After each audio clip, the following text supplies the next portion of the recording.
Welcome to On Meat Without Animals, a panel considering cellular agriculture. I'm Elizabeth Bennett. I direct communications at the McCoy Center for Ethics and Society, and I can't thank you enough for all of you being here this evening. One quick housekeeping note before I introduce our moderator. We tried to grab most of you as you're coming into the auditorium, but we wanted to make sure everyone has an index card and something to write with. We want to make sure that everyone's incorporated into the panel, so throughout the panel, if you have a question that you would like our panelists to be discussing, please write it down, pass it to the person at the end of your row, and those on the ends of the row, if you just want to put them on the floor next to you, and Joni or Pam will come around and collect them, and we'll just deliver them to Naomi throughout the panel.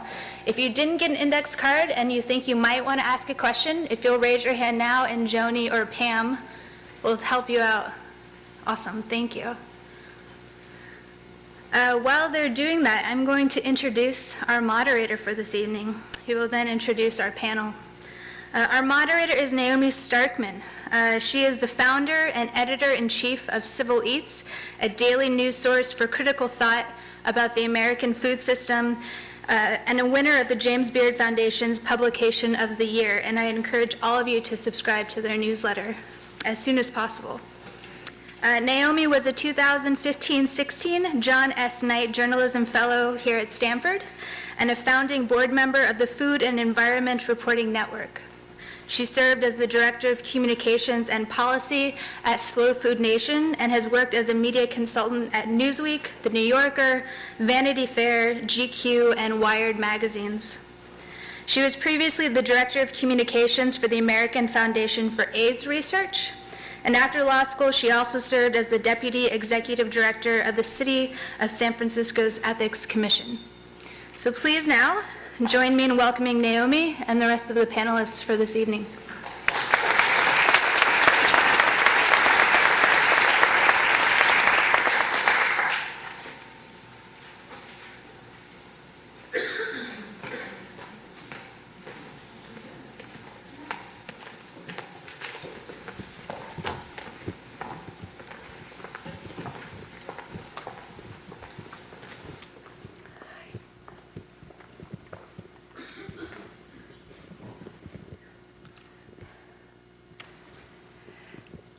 Hello, good evening, everyone. Thank you so much for being here tonight. Thank you for inviting us to have this important conversation, and we're really looking forward to including all of you in the conversation. So please don't hesitate to fill out your cards and send them to me. I'll try to incorporate as many questions as possible, and if for some reason we're not able to answer your question, we'll reserve a little bit of time at the end to take some Q&A as well. I would very much like to introduce our incredible panelists on a topic that I find personally and professionally very interesting.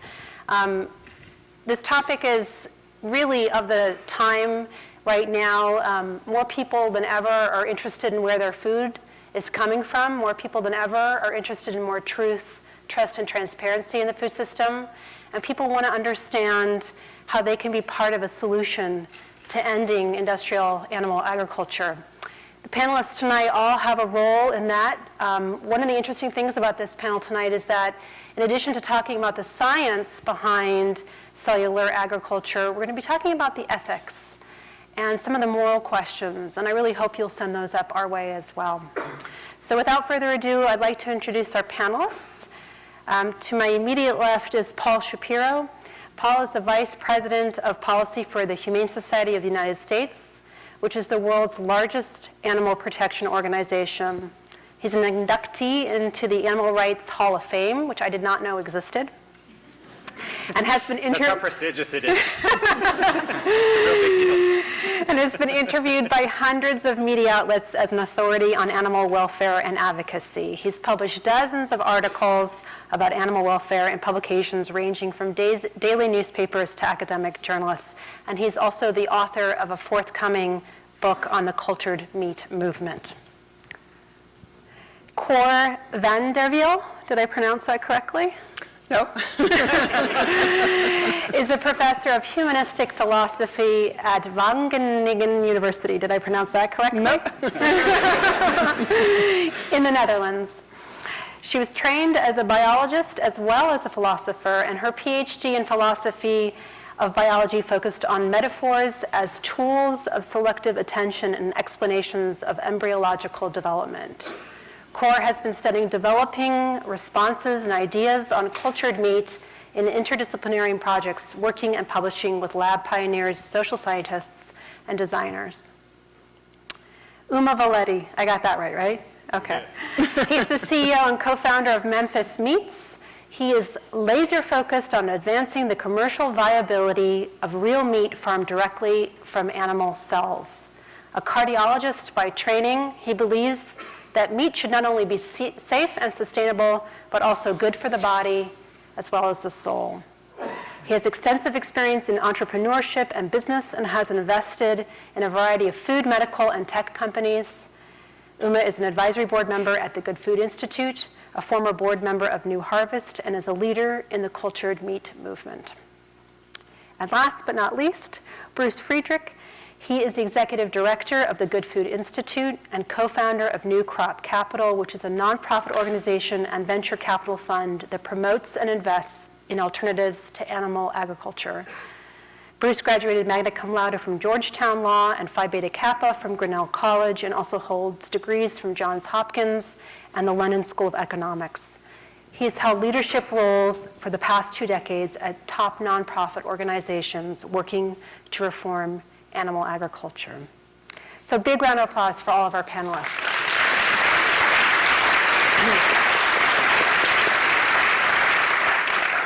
So I'd like to start with you, Paul. I think it'd be very helpful. I'm sure many people in this room are aware of some of the issues we face regarding industrial animal agriculture.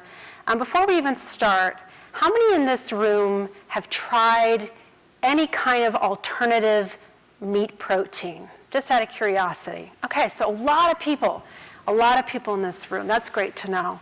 Setting the stage for us, Paul, talk to us a little bit about the need for some of these alternatives. What is at stake? Well, thank you, Naomi. And first and foremost, I'm really psyched to be here with you. It's an honor to be on stage with you and with these fellow heroes up on stage. I've got to give a huge shout out to Elizabeth Bennett, the organizer of this event. Everybody give her a round of applause. This was Elizabeth's idea that she conceived from scratch and has brought us all here together, so really grateful to her. And there's so many friends of mine and VIPs in this audience. Many of you could be on stage yourself, and so I'm really grateful that you're all here.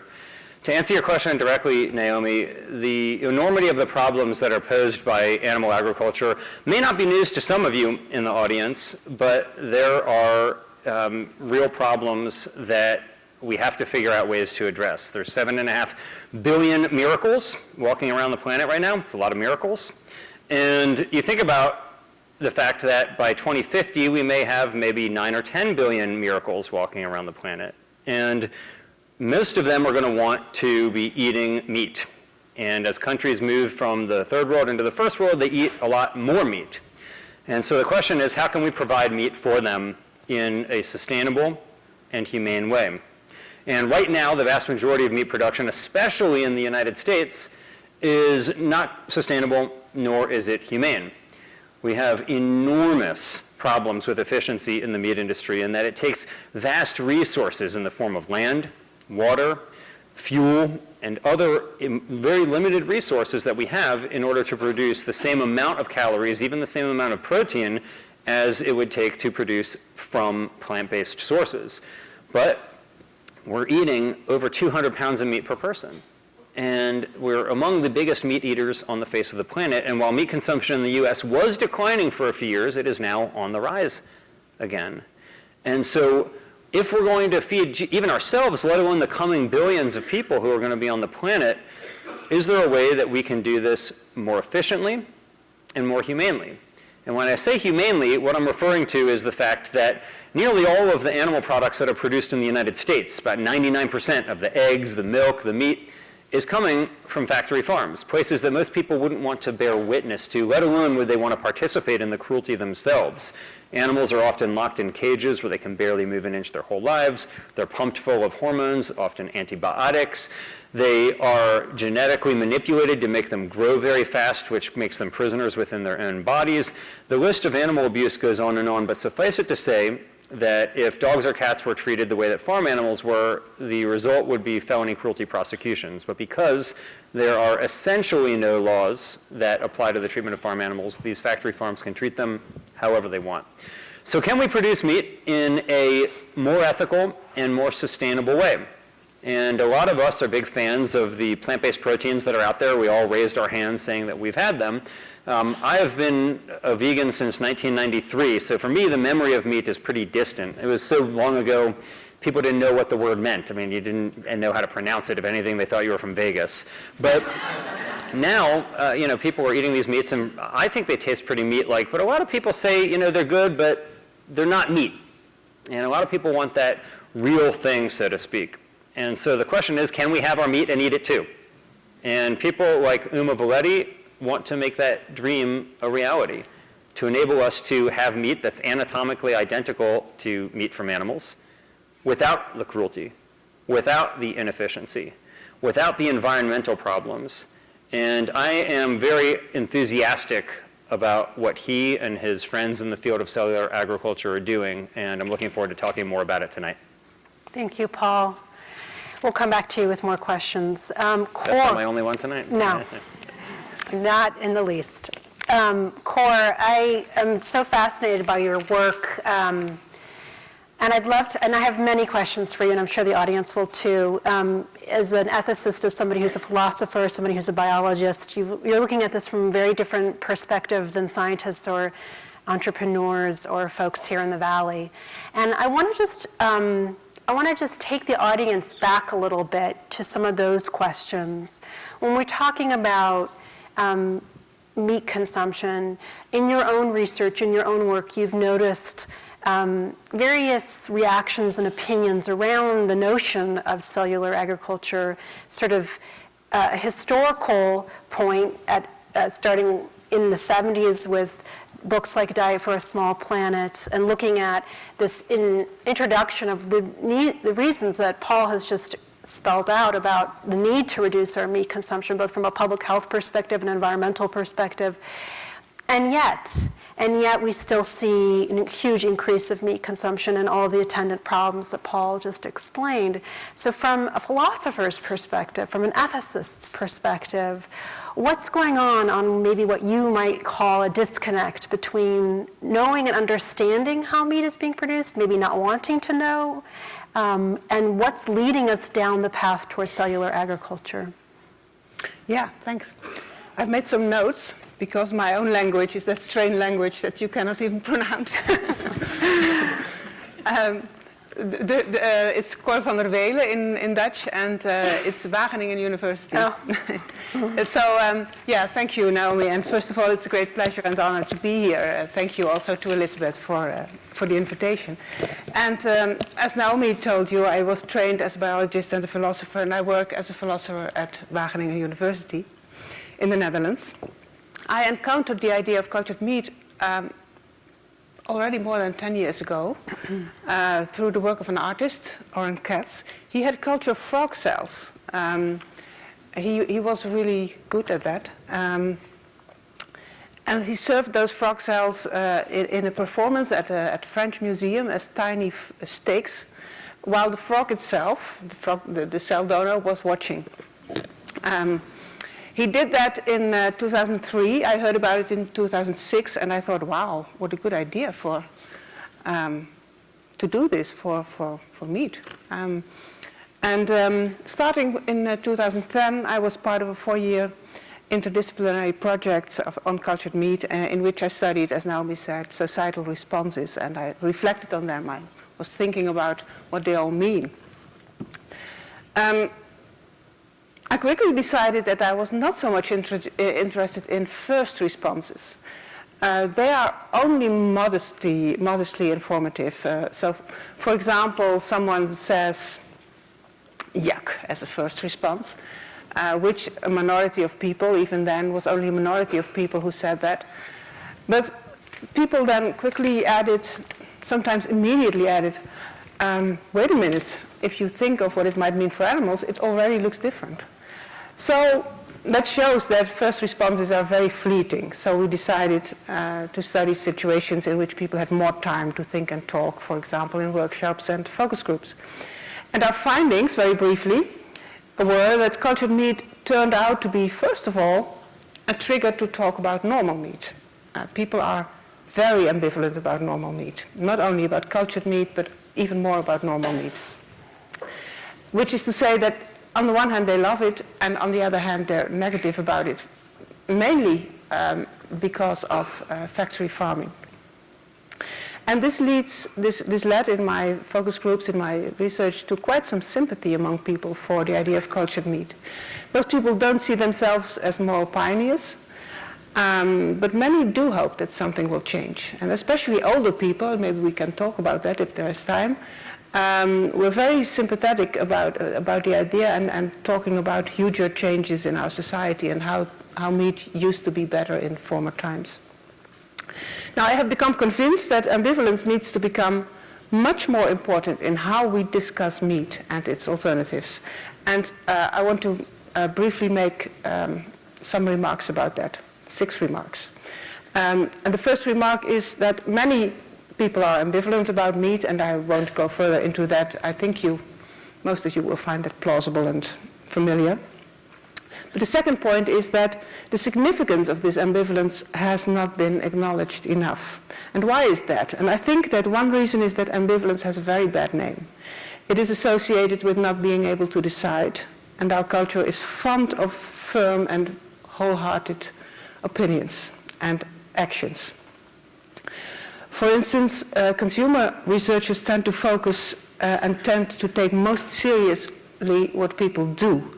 So when people say that they care about animals, but this doesn't show up in their behavior, then consumer behaviors conclude that people in fact don't care, that they are indifferent.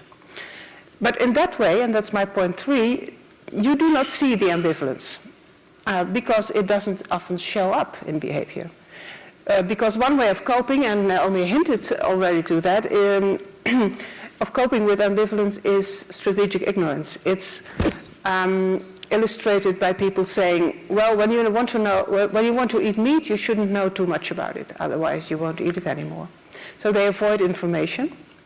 And this is not a sign of indifference, but it's a sign of ambivalence that is so uncomfortable that you protect yourself against it. So this raises the question of how we conceptualize and how we study people and their consumer behavior. Are people just consumers who care about taste and about price, rather flat characters in fact, or are they more complex beings? And what we find about people also depends on how they study them. Assuming that people are always of one mind is, in any case, certainly a big simplification and a distortion. My point 4 is that this is also very important for ethics. It is clear that our society is full of a plurality of concerns and values, but there is not only a plurality between people, there is in many cases also a plurality of values and concerns within people. It's not so that I think that technology will save meat and that Paul is for naturalness, for example. It's a distinction or a tension that's also within me and probably also within Paul and the others and you and many people. So ethics tends to neglect this. Again, the assumption of wholeheartedness and that people are different but in themselves of one mind. But exactly, I think that these tensions within people are the place where people are struggling and are being morally creative. So as a consequence, acknowledging ambivalence can be a way to find and construct common ground instead of polarization and to look more for joint solutions. Well, my point 5 is that there is a lot of ambivalence about industrial agriculture. And this is very relevant for cultured meat. Many people hold hope for technological solutions, and at the same time they care about agriculture, about nature, about our relations to animals, about naturalness. So I think that when Silicon Valley turns to food, they should not simply want to disrupt agriculture, but they should also want to care about its quality. So it's not cultured meat against agriculture, but finding combinations. For example, combining new forms of food technology with attention for the good old pulses, which are great and very healthy sources of protein too. My final point is that these ambivalences within people are very much connected with our societal situation, which is also full of tensions and ambivalences. And people respond to these, of course, and they're coming to their insights. So, to end on a final note on cultured meat, I think that even before it is on the market, it has already made normal meat look a little bit less normal. In our focus groups, people often complain that cultured meat is so unnatural, and then invariably someone said, but how natural is our ordinary way of producing meat? So that already creates a discussion about normal meat, makes it less normal, and I think that's a very hopeful sign. That's my introduction. A lot in there we're going to pull out and discuss in more detail. And I'm going to jump over to Uma really quickly just to get your take on technological approaches to some of those issues. And I'd love to hear a little bit more, and I'm sure the audience is also eager to hear about your experience. Why the $1 million meatball? You know, how did you get there? Is it what you're hoping it to be? Is it addressing some of these issues that both Paul and Cor have set forth? Well, thank you. I'm delighted to be here and going after the esteemed Paul and Cor and Naomi. The question you asked, I'm going to come to it, but very quickly, it was not $1 million meatball. It was just $1,000. So, I'm a cardiologist turned founder of a meat company. Okay, so a lot of my friends and family are still trying to understand what that means, but I think to really give you a perspective of where I'm coming from, so I grew up in a meat-loving family, and I grew up in India, and at the age of 12, I went to a party and had a birthday party for my friend, and in the front there was food, meat, everything we were enjoying, and music, and I don't know why I decided to walk to the back of the house, and then that's where I saw the slaughtering of the animals too, and right in front of me. So it kind of formed an image, okay, birthday, death day, there's something odd. As a 12-year-old, I did not get it, and kind of tucked away at the back of my mind, and went back, continued to eat meat, and went to medical school, and that's when I started really questioning how most of the meat got to the table. Like 99% of the meat in the world got to the table in a way that was extremely difficult for me to justify, and as I started learning more about cell biology, that's kind of where the idea started coming out. Can we really solve a problem this massive that we've been so attached to for thousands of years, and really say we could bring meat to the table and not a meat alternative to the table? Kind of the idea started there, but it's not until I became a cardiologist and I started working in cardiology with patients on the table that came in with cardiac arrest or a heart attack. We were injecting stem cells to grow heart muscle back. And for me, that was the moment where I started saying, why can't we do this with food? And over the last 10 years, I started really exploring this in detail. And I don't know, I've talked to countless scientists across the world in different areas and asking the question, why is this not possible, right? So, and no one was able to convince me that it's not possible. And everybody said, look at this paper, this is possible, and started putting together pieces of it. And I started getting a sense there is a very massive opportunity there where we could really, for the first time ever in the history, say we could let people have what they eat as opposed to asking all the meat eaters to eat a product that tasted like meat. Instead of changing the product they were eating, we just thought, how could we change the process of how meat got to the table? And started looking at working on cells from animals. So we started getting cells from high quality meat animals and started looking at the process of how those cells became smaller muscle tissues to larger muscle tissue and conversion to meat. As we started doing more and more of that, it just seemed like it's realistic to get a product that could commercialize and scale to where, I mean, our goals and dreams are clearly to produce delicious, tasty, safe, sustainable meat, but in large quantities, so that it can actually satisfy the demand for meat that continues to rise. And I couldn't find any reason not to do it. I felt like there are some scientific challenges, there's some engineering challenges, but there was nothing that was going to stop us from figuring them out. And I truly believe that transparency of the food production process is going to be the norm going forward. And everyone is going to start asking where their food came from. And that's going to shine light on what people have always taken for granted, that what my mom or grandmother put on the table, let's not even question it. That is the food that we eat. That's how it is. But I think for the first time ever, we're actually questioning, is there something in there that we should look at? How did it get to the table? What is in that food? And I just see, it's an instinct, and that's been validated by many, many, many people at different levels of experience with meat, that they would really want to know what's in the meat. And as we started developing our products, we saw we would have a time when we're commercializing it where you could walk across into the company or the meat production facility and literally see the whole process. And it's not possible now. Would you ever go into a slaughterhouse, or even allowed if you wanted to, or go to a feed lot or a manure lot? I don't think so. So I think I didn't want to assume that the challenge was so big in the perceptions of people's minds that, well, this is unnatural, this is weird, this is yuck. I deeply trust that when people start seeing this, and then they start tasting it, and start seeing their friends taste it, and starting to look at the nutritional profile, they'll absolutely switch. It might take time, but absolutely switch. So that's where I'm coming from. Thank you. We'll come back for more.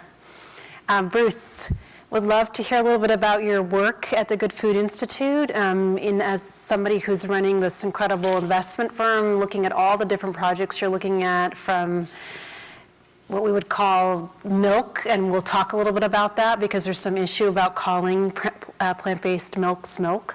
But talk to us a little bit about sort of the bigger ecosphere around this work, the growing interest in it, and what you're doing at the Good Food Institute. Yeah. Thanks, Naomi, and thanks, Elizabeth, and thanks to all of you for being here. It's delightful to see so many people at Stanford and in the Bay Area who are interested in this technology, these technologies. The Good Food Institute is a 501c3 nonprofit organization, and I also run a venture capital fund called New Crop Capital, and the two organizations are independent, but they're complementary. The Good Food Institute operates as sort of an incubator / accelerator for the entire plant-based meat space, as well as the entire clean meat space. And we're calling what some people up here are calling, and I think the title of this is cultured meat, we're calling it clean meat to accentuate something that Uma found, which I guess makes intuitive sense, and that is that once you take the farm and the slaughterhouse out of the equation, you end up with no bacterial load and no antibiotic residues in the meat. So it's literally cleaner.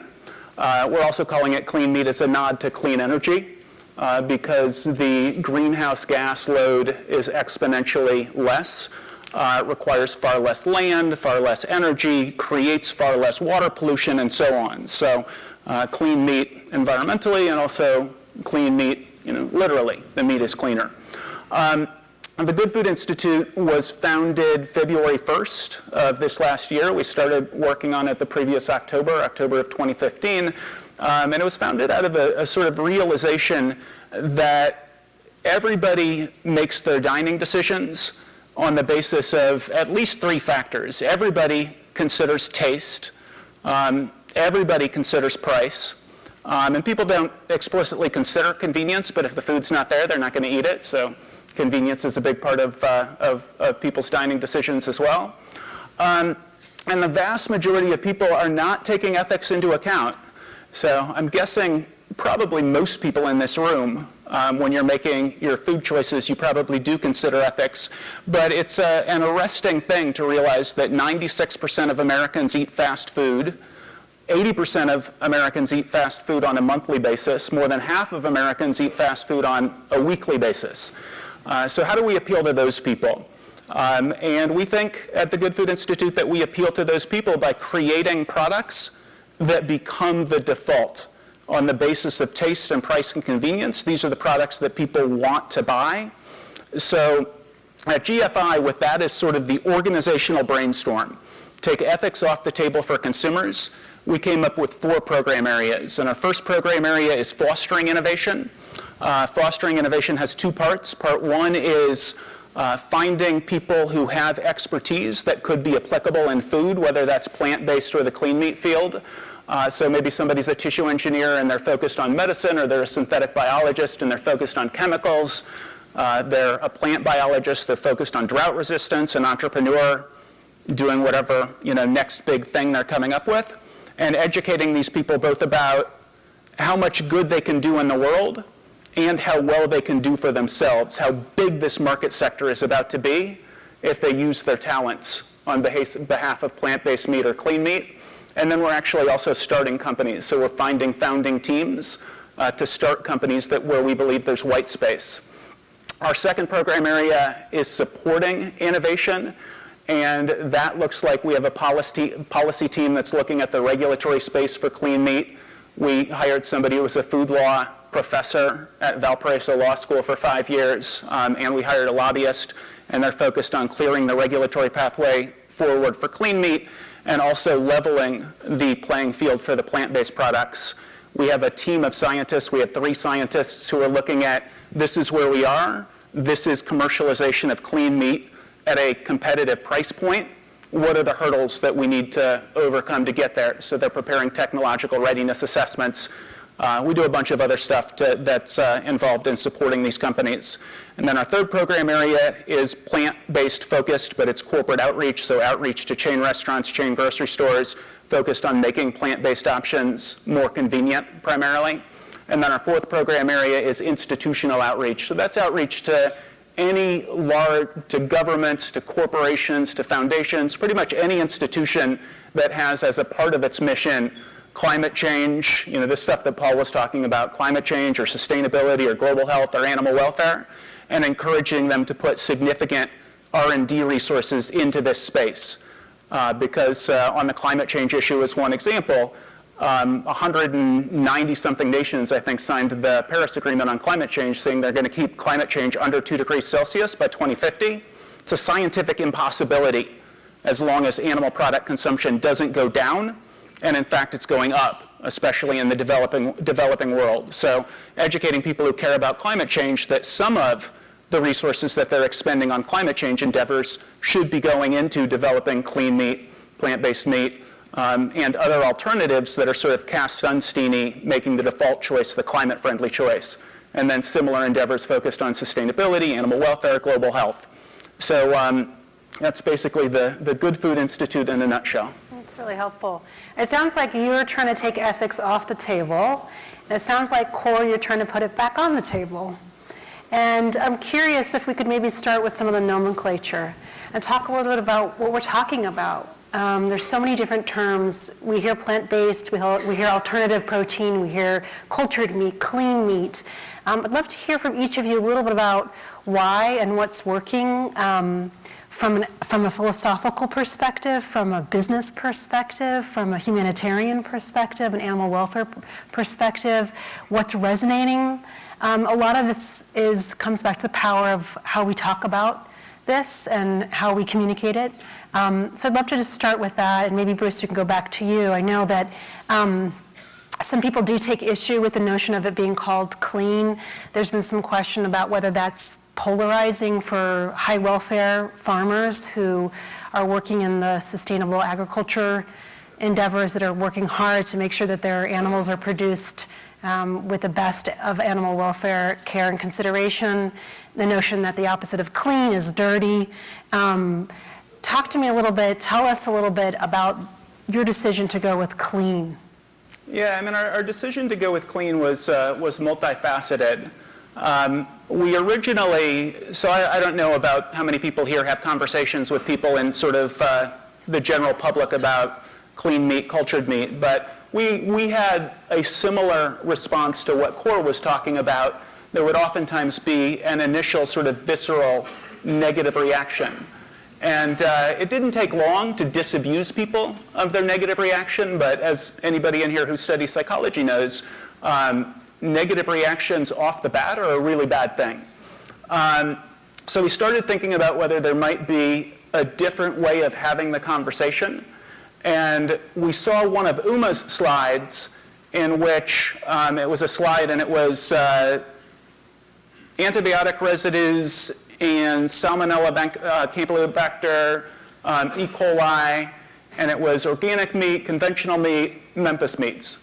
And it was a pretty heavy load for the organic and the conventional, but none for Memphis meats, which makes sense because they're producing the product essentially, without all of the feces and all of the other problems that come with factory farms and slaughterhouses. So we thought clean meat for that reason, and then we thought about clean energy, and it is exponentially more efficient and less polluting in myriad ways. We did some consumer research and found that consumers warm to clean meat. Our research found about 20% greater support when people would read an essay about the product and it was titled clean meat as opposed to cultured meat. Animal charity evaluators, I think, found almost 30% greater support. And then kind of the capstone was our scientists went to the IFT conference, the International Food Technologists Conference. And they were talking with people there, and people, because cultured has a meaning in food, like people understand cultured yogurt and various other cultured products, people were like, well, is it pickle? Is it pickled meat? Is it meat with some sort of, are you doing some sort of bacterial contamination, which is kind of the opposite? So even food technologists, or maybe especially food technologists, so for a variety of reasons, we thought that clean meat was the way to go. I understand the concern of people in slow food. I mean, we're absolutely not trying to make people unhappy about, farms. I think it's probably reasonable for people to be unhappy about slaughterhouses, and we're not trying to glorify cleanliness and vilify, uncleanliness, dirtiness, like dirtiness has its place. It does really feel like I would be pretty surprised if the fact that clean meat, I'd be completely shocked if the fact that clean meat is being promoted by talking about its advantages, if that had any negative ramifications for the folks in the regenerative agriculture, slow food, high welfare crowd. And in fact, to the degree that clean meat is successful and creates competition with conventional animal agriculture, and what I see in the future is once clean meat is price competitive with conventional animal agriculture, it replaces conventional animal agriculture. We see Tyson and Smithfield and everybody else go to clean meat. And then the options are that and the sort of regenerative high welfare meat. So I don't see them as in competition at all.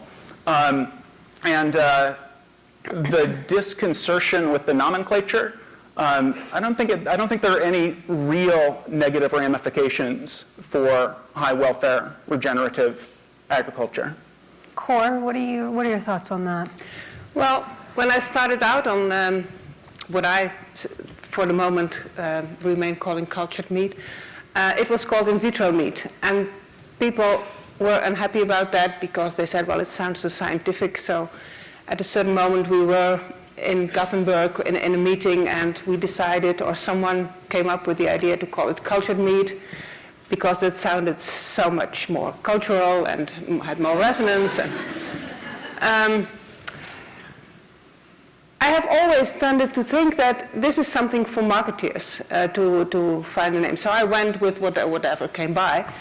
And I tend also to think that this is going to, the right name is going to be different for different groups of consumers, because people who don't think so much about meat will simply want to call it meat because it should be meat, it should be not different from meat. But people who are very conscious about how their food is produced will want to be it will want to be different from meat, so it should also have a different name. So, for example, cultured meat or clean meat or whatever. I'm not really too happy about clean meat because it sounds a bit sterile to me. Also, the implication of dirtiness. So, for the moment, Bruce, you've noticed I stick to cultured. But I also think that it's really up to UMA and the people who produce it to take it to the market and to find out what works best. And in the end, you will find a marketeer who will have to sell it to people. So I look at this and say, we are a company that's producing meat. So my preference is not to have any prefix on it. We're producing meat. It's identical. It is what we're doing. So the fact that there's so much discussion going on is really encouraging because it's, again, making people examine what's on the table, how it's getting to the table. And I think that's incredibly helpful for our industry. So, I mean, we're producing meat as far as I can say, and that's what it is. So I don't have a specific preference for cultured or clean, although I think the reaction I've seen when people clear about clean meat is incredibly positive. And I think it kind of resonates with what they expect or want in their meat. And they see an opportunity here. So I think if you purely look at from a marketing perspective, people love clean meat a lot more than cultured meat. The first thing I think about is that clean and cultured are vastly better than the alternatives. If you think about what it was called, either in vitro meat or lab-grown meat, both of, in vitro meat to me sounds like in vitro fertilization. Lab-grown certainly doesn't sound that, doesn't really whet the appetite. So there's a lot of options that have been thought about. From in vitro to meat without feet, it's one of my favorites, meat 2.0, pure meat, and so on. So I think we're already getting way better than what the original names for these products were being called. There have been whole competitions in the Netherlands for what the best name would be. Yeah, well, interestingly, Oxford Dictionary in 2013 gave the runner-up word of the year to schmeat, which Jon Stewart popularizes. And some people think like the S word meat, but it really was just meat schmeat. And so that's when he talked about it. But I lean toward clean. Not only because what I just said rhymes, but also because I think that you have an initial reaction that's positive. When I used to talk about cultured meat, people would ask, well, what is that? Well, it's cultured in a lab, and then you have to explain the process. Whereas clean, people say, well, what is that? And you can start explaining the benefits, not the process, but the benefits, just like clean energy, as Bruce was indicating. And so for me, clean just has a better first step. You don't get a second chance to make a first impression, and that first step is a good first step. And I'm open to something even better. If somebody comes up with a better term than clean, I'm all for it if the research shows that it performs better. So far, there are only 2 consumer studies that have been done, one by GFI and one by ACE, and both of them found that clean really seriously outperformed cultured, and those were persuasive to me. We have 2 data points, both showing the same thing. So I'm all for that. At the same time, Uma's point is a very important one to me because if you think about whether it really needs anything, does it? I mean, you think about, for example, virtually every bite of hard cheese that you might eat has rennet in it that was produced through genetic engineering right now. It used to be that all the rennet was produced by calf's intestines. You'd use calf intestinal lining to get rennet for cheese. Now, nearly all hard cheese that is sold has GE-produced rennet in there. And they didn't market it as GE cheese or lab-grown cheese. They just call it cheese. Or think about papayas, where a lot of the papayas that we now eat are genetically modified to be resistant to this virus. And they weren't marketed as, virus-resistant papayas. They weren't marketed as GM papayas. They're just papayas because that's what they are. And so that's not to suggest that what UMA is doing involves genetic engineering or modification, since it doesn't necessarily involve that. But it is a product of biotech, and I would look at other biotech food introductions into the market like cheese with GE rennet, or like papayas, and I think this is just the same food produced in a different way, and it's better. It's the same but better. And so whatever terms we come up with, I think, should not just be a description of the process to produce them, but should be done with the mindset of trying to increase the acceptance of the first impression. I think Cora wanted to say something. Yeah, just a small addition, taking a small step back and abstracting for the moment a little bit from the answer to the question, what is the best name? I think it's interesting to see that there has been this active thought about the best name for all the years that in vitro meat or cultured meat or clean meat has now been in the making. And that signifies, I think, also that it is in a way still very unclear what the place of cultured meat within the whole food scheme is, and that we're still finding out what to think of it, what to make of it, how it relates to normal meat. And it's a kind of it's also a process in which we try to give it some substance and some identity. And yeah. Can I make just two quick points? One is just to resonate with what Paul said. I don't think clean meat is like the perfect name. I don't think there is a perfect name. But as Paul, I would be delighted to pick something else if somebody came up with something better. And then the second thing is, I think we can all agree that we shouldn't call it lab-grown meat or synthetic meat. And some of the early polling was, would you eat lab-grown meat? And it's not lab-grown meat once people are eating it. So nobody says, would you eat lab-grown, lab-created cornflakes, even though they were created in a food lab. Once clean meat is at production scale, like cornflakes and so many other foods, it'll be produced in a factory. It'll look an awful lot like a beer brewery is what clean meat production would look like. And then not calling it synthetic meat, it's not synthetic. So it's real meat, as Uma was pointing out. So two things to avoid, lab-grown meat and synthetic meat, whether you go with cultured or clean. Why don't we talk about what we're talking about? What is it that you're making? How are you making it? To the extent that you can talk to us, Uma, about it, I think it'd be really helpful for the audience to understand how you're making this meat. Well, thank you. So that's the question that is the most important one to ask. So I'm glad you asked it.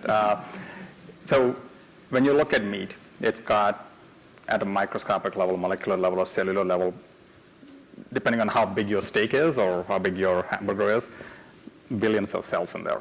And it's a mix of muscle cells, for the most part, and other cells that go along with it, including fat cells. And what we are doing is essentially taking these various cell types from, for example, we're talking about beef, from like a tenderloin, and we identify cells in there that can self-renew themselves, which means they can only become those cells. So if we take a muscle cell that can self-renew itself, we grow it and provide it the feed it needs to grow and go through the process that it would go inside an animal. We're doing it without the animal, but it's still the cell that would have grown, whether it's in a calf or a veal or cattle, and essentially harvesting it after a period of growth. And when we are harvesting it, we talk about, do we need to harvest it at a stage where the meat is a lot more tender, or do we want a lot more texture in it? So those are the kinds of things we're thinking about. And there's still a fair amount of evolution that will happen as the field grows, but it's literally putting all the cells together and letting them grow and harvesting them after we feel they've reached a point where a product can be made out of it. So for example, for the meatball, it took us about approximately a month to grow that from the first cell we took out. And when everyone on the panel has talked about the implications when this is scaled up of the amount of resources we can save, the only fact to remember, if you take one thing out of this conference, is it took us 1 month to make that meatball. And for you to get that same beef meatball, you have to wait for the period of 9 months of the pregnancy since the artificial insemination, then for the cattle to grow for 12 to 24 months before it's slaughtered. Throughout that period, there's a tremendous use of resources. And when people say, can you tell me in one sentence, why do you think the resource use is going to be 90% less? It's right there. The time it takes to grow meat is 90% or more less than what it would take to grow it in a full animal. And with that comes a lot of opportunity to really innovate on the types of meat products we can make. We can never say we've done all of them. There's thousands of meat products if you look on the market. So we're picking a few that we see us getting to as quickly as possible. And we're really focusing on them and saying, okay, for example, if it's a meatball, what's in a meatball? And we're trying to grow ourselves so that we can create the meatball identical to what it would be if you got it from a conventional meatball store. So what's in the meatball? So the meatball that you'd seen, if you'd seen a video on our website, essentially that was a beef meatball. So it has the beef muscle cells and some spices. And it was cooked by one of the chefs. So he used one particular fat in there to cook it. And that's it. How scalable is that? Well, depending on what you expect for scale. What we want for scale is being able to put this on the market at a price that is competitive to any product out there. Let's say if there's a meatball that sells for $20. That's the highest priced meatball you can find in the market. That's where we'll start. Because what we expect is once we enter the market, the premium is going to continue to drop. And eventually, our goal is to get to or beat the conventional prices of meatballs or any product we choose to come to market with. So we're not saying this is only going to be at the price of $1,000, because even for that meatball price, it dropped by 100-fold once we started working on it within about 18 months. And we've continued to drop the price. So I see that continuing to drop to a point where we want to put that on the market by 2021. So I want to get back to the ick factor. All of you have probably heard about this burger that is a plant-based burger that bleeds. Sound familiar to you guys? Maybe Bruce, you can talk a little bit about this with us as well. For those people who choose not to eat meat for whatever particular reason, the notion of eating something that's like meat, that bleeds like meat, is a curious fact, I think, for people who maybe are on one end of the spectrum around the ethical issues around eating meat. I think Beyond Meat, when their plant-based burger that bleeds came on the market at the Whole Foods in Boulder, Colorado, it sold out like in an hour. So there's tremendous interest in these meat analog products that are like meat, but not meat. And so that brings me back to the question of the ick factor for you, Core, and this notion of strategic ignorance and ambivalence. And in eating something like cultured meat, when we're looking at the physical, sensual experience of eating food, why do we want to eat burgers that are not animals, but we want them to bleed? What's that about? I'm not sure I know the answer, because I have become convinced in the years that I talked to people about their responses that the ick factor is not really such a serious problem for cultured meat. It's, at least in the Netherlands, and the situation can be very different in different countries.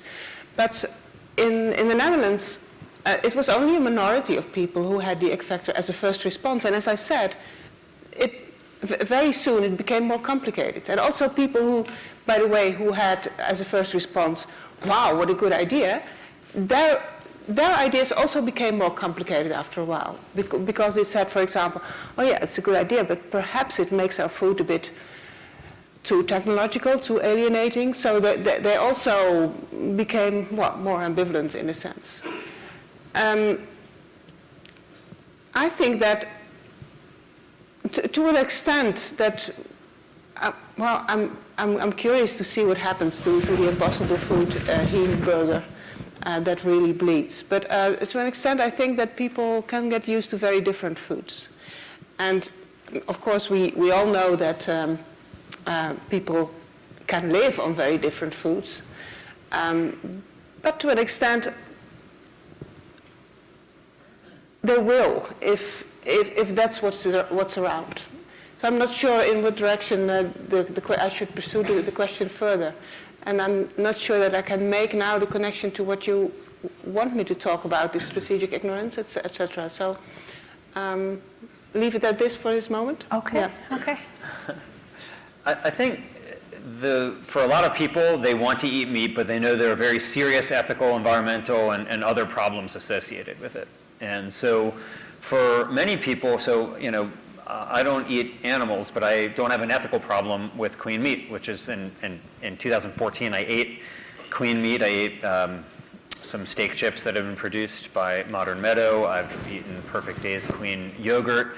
To me, I don't have that concern. So it's not like I have some visceral opposition to meat. It is to all the associated problems with it. And so I enjoy the taste of meat just like most people do. I mean, there's a reason why more than 90% of people eat meat. And there's a reason why when poorer countries start becoming wealthier countries, they almost immediately start eating more meat because it tastes very good to us. And so if we could produce it in a way that is cleaner, more humane, more efficient, it should be attractive to a lot of people. And when I hear about the ick factor from somebody and they say, oh, that sounds gross, once you ask them, well, would you eat meat from an animal who was treated with antibiotics and hormones? All of a sudden, and of course then they realize, yes, I'm already doing that on a daily basis. Or would you eat meat from an animal who had his testicles cut off without painkiller, which is virtually every male cow and every male pig? Or would you eat meat from an animal who was genetically manipulated so that she grew so fast that she couldn't even walk more than a few steps prior to collapsing? Well, that's nearly every chicken who's raised from meat. And when people start hearing about that, they start thinking, well, maybe there's more ick associated with the meat I'm eating now than with something like this. Because not only for all of those cruelty reasons and public health reasons, but even just think about the cleanliness of the product. As Bruce was alluding to, there's enormous bacterial loads on meat because there's feces in the meat. Right now, nearly all the meat that you get has feces on it because there's E. coli and salmonella and you have to cook it. In fact, we're warned to treat chicken meat like radioactive waste in your kitchen. I mean, you can't even touch it to your other grocery bags and so on. Well, the reason why clean meat is so clean is because the reason there's no feces is because there's no intestines. You're only producing the muscle. There's no intestines.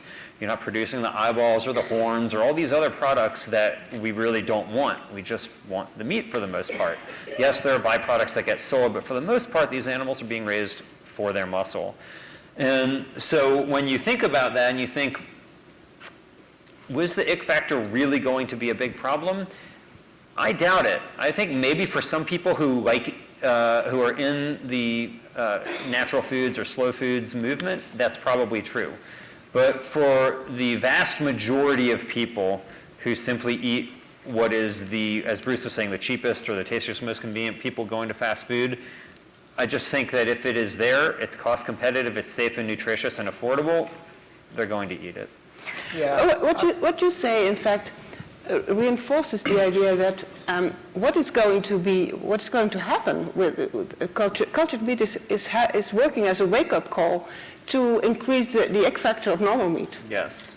Yeah, I mean, I think that for a lot of people, I think anything that's sort of new and unfamiliar, maybe people will have an initial negative reaction to, but I have been very pleasantly surprised looking at the surveys that have been done, as Core mentioned, by the degree to which at least meat eaters don't have, for the most part, a negative visceral reaction. And sometimes if you say cultured meat, they'll have the initial negative reaction, and you say clean meat, and it allows you to sort of accentuate the positive, and that's helpful. But at GFI, if you go to gfi.org and click on the resources section, in top blogs, we have a distillation of the consumer acceptance research and some of our reflections on it, but it's pretty positive. And as Paul just mentioned, I think a lot of vegetarians may have a negative reaction to a plant-based burger that bleeds, and Beyond Meat and Impossible Foods both have that. And I think vegetarians, some at least, may have a negative reaction to the idea of clean meat, but we've already got them. Like, we don't really care what vegetarians eat. And so we have the option, to say, here are two products, and one of the products is not going to poison your family, and it's more sustainable, and it's kind of better all around, and the other product, they're actually passing laws to make it illegal to find out how it's made. This is the thing that Uma was talking about a little bit ago. With clean meat, there are no moral or other qualms to watching the entire process, where probably most people, even not vegetarians, are going to feel a little queasy walking into a modern, factory farm or slaughterhouse, which is why states are criminalizing going undercover in these places. So you've got once you have the chance to put the two things side by side, and I think people switch. Let me follow up on that. I have some great questions from the audience, and I really want to make sure they get answered. One was a specific question about the total resource cost. If we're looking at sort of sustainability and the question of sustainability, so this person asked about things like energy, water, waste, et cetera. If you're looking at the two quantitatively, can you say one is more sustainable than the other? We're talking about Conventional meat production? Yeah, if you're talking about conventional meat production and what we're projecting our meat production to be, I think I gave an example of one of the easy takeaways is the timeline it takes to grow and commercial and harvest it is completely compressed. So therein goes the resources like water, energy, and also the land use. Because when we're looking about calorie conversions of 23 calories of grain producing 1 calorie of beef versus significantly lower amount of calories producing meat that we're producing, then we're freeing up the land that has to be grown to feed the cattle to down convert that energy into a smaller piece of meat. So we feel like, at least at this point, this is again projections because we're talking about huge scale. And it's at least 90% less land and water use. The energy use is not as impressive, only because we do expect this process to use energy for the production itself. And the other thing that gets to 90% is the greenhouse gas emissions. Again, that's directly related to the life cycle of how long this animal needs to live versus what we're producing.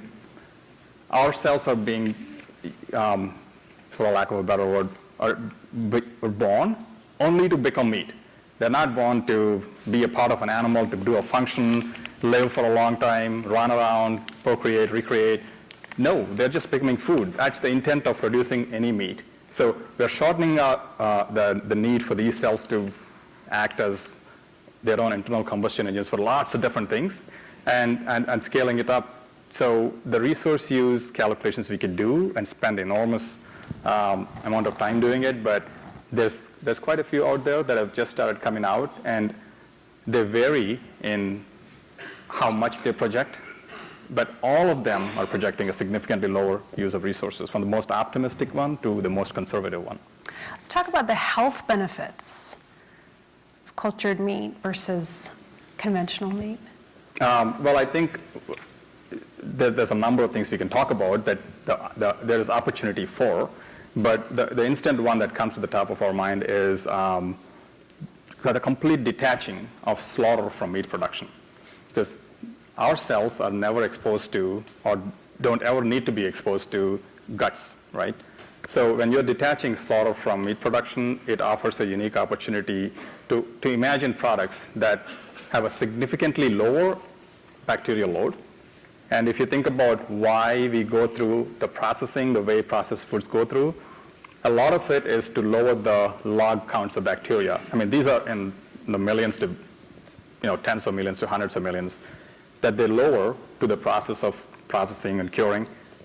When you don't even have a product that has that much bacterial load, you're not even requiring all that to increase your shelf life.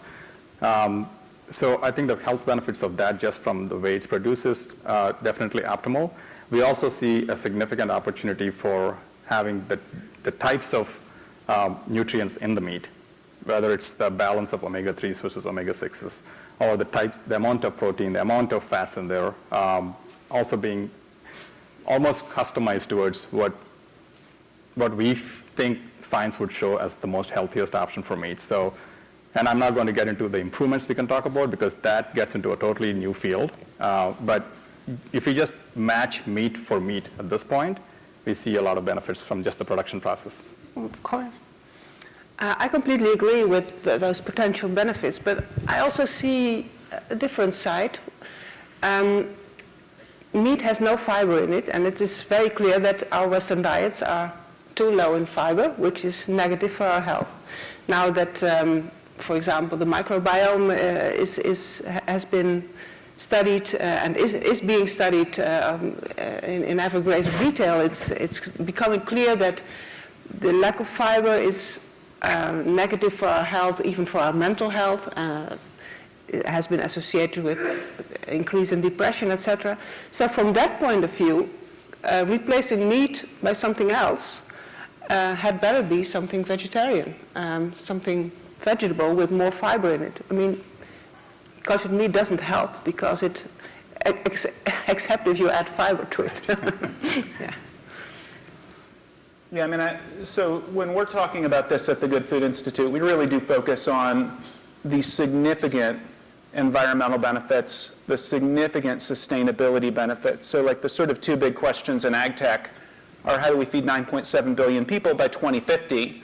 And projections for clean meat are that it will be 3 times as efficient. So chicken is the most efficient meat, and yet you have to grow 9 calories of food, feed it to a chicken to get 1 calorie back out. It's literally 800% waste. So even in rooms full of meat eaters, even in rooms full of people who aren't concerned about this, there's universal concern about food waste. Well, food waste is 40% of what's produced in this country is wasted, and we should be concerned about that. But the most efficient meat is 800% waste. So it's 20 times worse than that. So clean meat is an answer to that. And then environmentally, it's the thing that multiple people have talked about. How are we going to meet our Paris Agreement obligations to keep climate change under 2 degrees Celsius by 2050? Clean meat is an answer to that. From a health standpoint, at least at GFI, we are very much in the camp that says we should produce the exact same thing. And so really the one health advantage if you produce the exact same thing is still significant. It's what Uma was talking about. According to the CDC, tens of millions of people get sick every year from contaminated meat. More than 100,000 people end up in the hospital. Thousands of people die. And that's because people don't operate their kitchens like biohazard labs. And so the contamination makes them sick and it kills them, and that goes away with clean meat as well. But the big advantages are sustainability, environmental, and of course animals. Animals don't suffer for clean meat.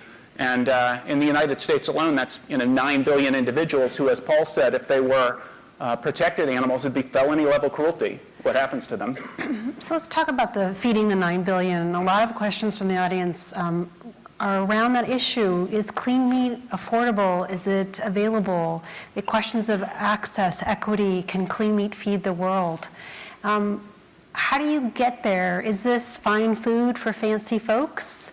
Is it something that we can make available to a larger and more diverse population?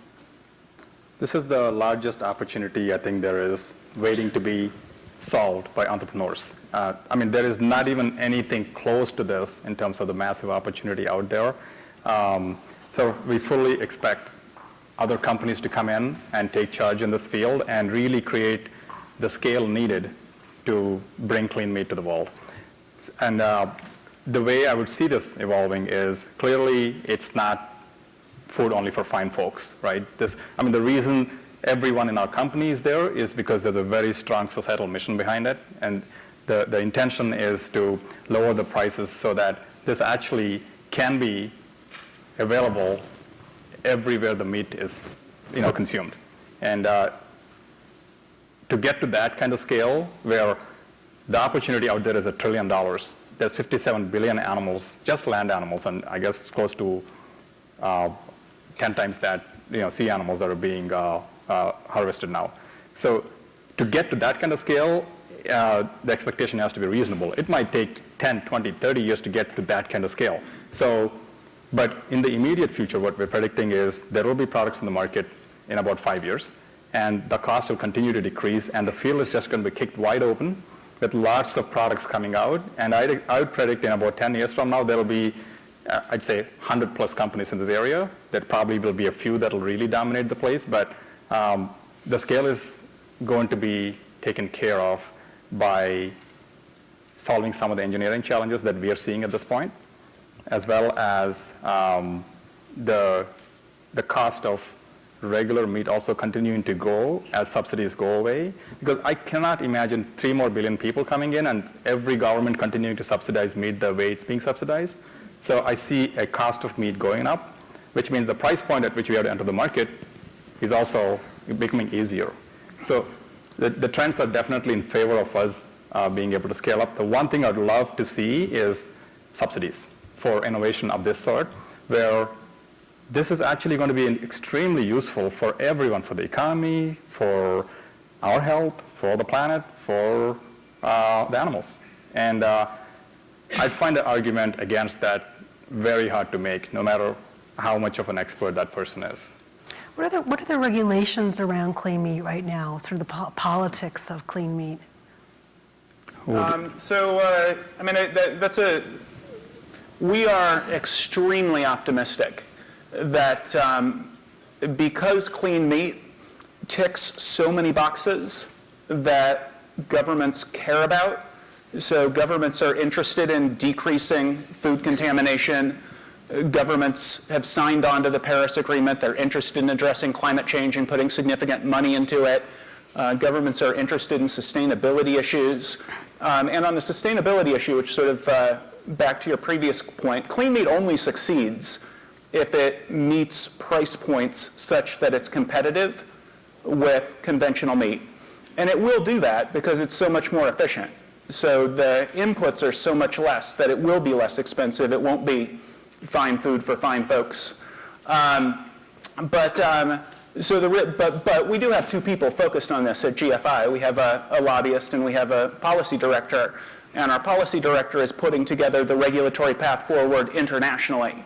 So she's working with a team of mostly law students researching the regulatory path forward in China and Israel and the European Union, and because of Brexit, England, which is different from the European Union, which is bizarre. It shouldn't be difficult. And our expectation is that the meat industry will also see the $1 trillion opportunity. And we were deeply encouraged that Tyson Foods just launched a $150 million venture capital fund focused on alternative proteins. Their first investment was Beyond Meat, and they're talking about clean meat and diversifying proteins. The editor of Meeting Place magazine, which is spelled M-E-A-T, it's a meat industry journal, is talking about this. A guy who's been sort of public enemy of the vegetarian movement #1 for decades, Dan Murphy, has been talking sympathetically about clean meat. So the precise regulatory path forward is a little unclear at the moment because the Federal Meat Inspection Act assumes slaughterhouses. So it'll probably be FDA rather than USDA. But at least the noises we're hearing so far, it shouldn't be difficult to get regulatory approval and to create a regulatory oversight structure. Paul, do you have any thoughts? I know that HSUS has been really involved in a lot of different regulations around animal agriculture. I mean, do you see this as being something on the horizon? Well, I think it's early to tell, and 2, I share Bruce's optimism, but it's still pretty opaque as to which agencies would even regulate this. Right now, meat is typically regulated by the USDA and other foods by the FDA, whereas the processes that are being used to produce this seem like they would be more under the FDA's purview. And the USDA inspection program for a regulatory network over meat is generally at the slaughter plant. Here, there's of course no slaughter plant. You're not going to have a USDA inspector looking at when UMA is mercilessly slaughtering these billions of cells. Nobody is going to be there looking at it. And so it's unclear as to who will even regulate it at this point. But already FDA has various rules, so does the European Union, for cell-cultured foods, because there's a lot of cell-cultured foods already on the market. Rennet is just one of them. And not necessarily for meat, but for eggs and dairy and gelatin. There are companies that are already doing all three of those that anticipate being commercialized long before 2021. You know, the egg and the dairy and the gelatin people are talking about being on the market next year, or maybe even later this year. And I think for them, the regulatory pathway is very navigable. Many of them have already met with the FDA over this, and they're seeking to get explicit authorization from the agency to move forward and bring their products to market. And I know all of them feel very optimistic about it. And so when you talk about the regulations that we at the Humane Society of the United States are pursuing, of course, we're trying to do similar to what Uma was talking about, is to put regulations on the detrimental products, on the factory farms, to force them to actually adhere to some basic standards of animal care, hopefully to reduce the subsidies that they are getting, hopefully to increase the amount of environmental concern that they must have in their production standards. And that would bring the price of their products to a little bit closer to a more natural state. Right now, meat is artificially cheap in our country. It's not cheap because we're not paying the price. We are paying the price. We're just not paying it at the cash register. We're paying for it in the form of tax dollars when we pay subsidies. We're paying for it in the form of public health crises when we have outbreaks and recalls. We're paying for it in the form of environmental cleanup, and so on. And certainly the animals are paying the price of it in the form of increased suffering. And so when you think about those hidden costs of meat production right now, we want to force them to internalize some of those costs and have a truer cost of meat than they have at the moment. So a lot of the questions have come back to this notion of trying to reduce conventional animal agriculture while at the same time promoting meat eating. So a lot of the people in the audience really want to understand, I think, a little bit better whether this panel is in fact promoting more meat consumption and what the implications are of that. Are there public health implications to encouraging people to eat more meat, whether it's cultured or not?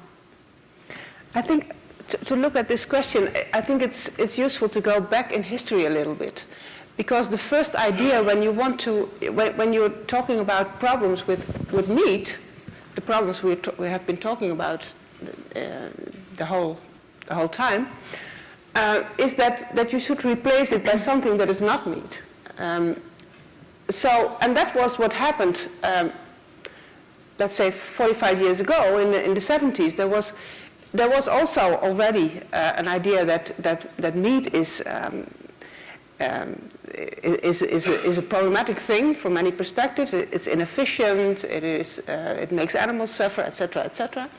And people said, well, there is a perfect alternative. There are pulses, and if you combine them with grain, the protein quality is perfect. So here is a book. Diet for a Small Planet was a book full of recipes for making beautiful pulse food things to eat. But since that time, pulse consumption has only gone down further. It has been globally gone down all the time, while meat consumption went up. Pulses were seen as the meat for the poor, and the meat is a rich thing. And for example, China is now eating almost as much meat as we do. And pulse consumption has gone down also in China. It has gone down everywhere. For example, in Spain, they eat only a quarter of what they ate 50 years ago, and their diet is not even a Mediterranean diet anymore. But that's the reason that at a certain point, people began to think, well, if we want to solve the problems of meat, we have to have something that is precisely like meat. So that's why we are now all promoting something that is precisely like meat. Because the other alternatives did not seem to work. So one of the other common questions from the audience, and I think is important, again, to address, and we started with this question, was this notion that this meat is from animals. And so a lot of people in the audience are asking this question. You know, Paul, you said as a vegan, you don't have any qualms eating these products. But this notion that these are not plant-based. by and large, right? Most of the things that you've talked about are some are, but most are not when we're talking about cellular agriculture. And that still seems to resonate pretty seriously, at least with this particular audience. And I want to do just a very informal poll here. We talked before about the difference between cellular agriculture or cellular agriculture or in vitro meat. How many people in this room, based on just this conversation, which we unfortunately need to wrap up really quickly, would eat clean meat based on what you know today? Okay, how many would not? All right, of those who wouldn't, I'm assuming some of you still have questions about the origins and that it's still produced with animals. So is there a way, is there something in the pipeline that would address that ethical question for a lot of people? Can I ask a follow-up question to for those of you who said you would not eat it, so raise your hand if you wouldn't eat it. Put your hand down if you eat meat. So it looked to my unscientific survey says 75% of the people who wouldn't eat it are vegetarians. Right. So, there's a couple of thoughts that I have in response to that. The first is that not all cell ag products do start with animal starter cells. You look at the milk and the eggs and the gelatin, they're not starting from a single animal cell. They're producing milk proteins and egg proteins and gelatin proteins like collagen, but they're not starting even with a single animal cell. But second, I think that Bruce's point is worthwhile, that most people who say they wouldn't eat it are people who don't eat meat now. And in fact, there's a new study that's going to be coming out. It's not yet published, but I have read it, from Florida Atlantic University. A researcher there named Chris Gastorados did a very wide survey, thousands of respondents. And it was really interesting. The correlation to acceptance of eating this food, which he called cultured meat in the survey, was basically the more meat somebody said that he or she ate, the greater their willingness was to eat cultured meat. The less meat they ate, the less willingness they had to eat it. And it just goes to show, like Bruce said, this is not a product for vegetarians or vegans. If they want to eat it, that's great. I'll certainly eat it. But it's a product for people who are going to KFC, or who are going to Pizza Hut, or who are going to fast food companies, who probably don't have that many qualms about whatever food they're eating. They're eating food based on, it's cheap, it's convenient, it's tasty, whatever. And I really believe that when these products are commercialized, available, and affordable, you're going to see, just in the same way that kerosene put the whaling industry out of business, or in the same way that Henry Ford put the horse-drawn carriage industry out of business, the cell ag products are going to revolutionize the way that we think about and consume protein. And there will come a day when people are going to look back and they're going to wonder how anyone ever debated this, how when you finally had an option that didn't involve all of the cruelty and the filth and the public health problems, they're going to think, how could it have even been a debate? And I think the faster we get there, the better off the planet will be, the better off certainly we will be, and of course the better off animals will be. And I'm looking forward to that day, and I hope to live that long to see it. So, Uma, please hurry up. I'm going to just say, better meat, better world.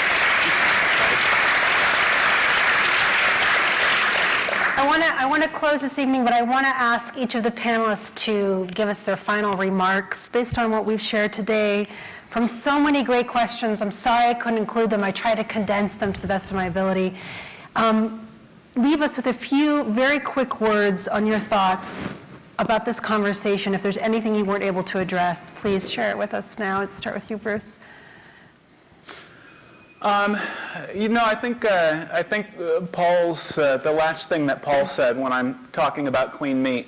One of the things that I talk about is the way that in 1898 they held the first ever urban planning conference. And it was focused on, what to do about all of the horse shit that was, in New York City alone, there were 200,000 horses. They were laying down 50,000 tons of manure a month, and they didn't see a solution. 10 years later, the Model T is introduced, and within less than 10 years after that, there are more cars than horses on the streets of Manhattan, and this problem was solved. And it wasn't ethical considerations about horses, although that's why the ASPCA was founded, was to address ethical considerations with horses. It was technology. And I think it's not about encouraging people to eat more meat.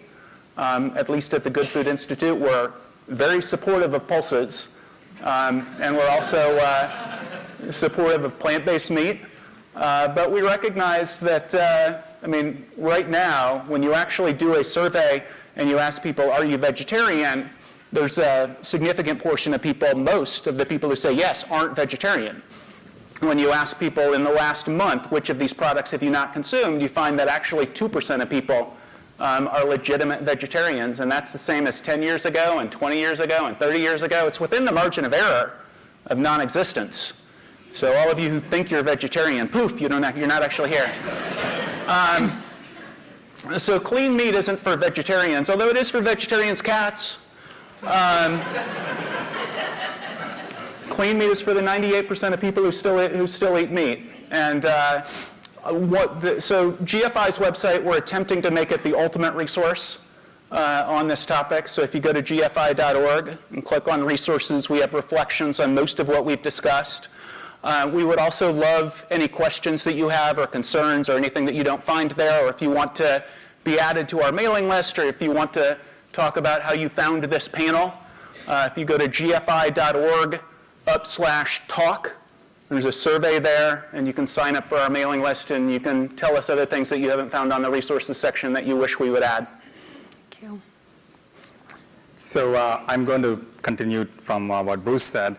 For us, there's a single mission. We just completely believe that this is an industry ripe for massive transformation, with an opportunity that is appealing to everyone, including vegetarians and vegans. And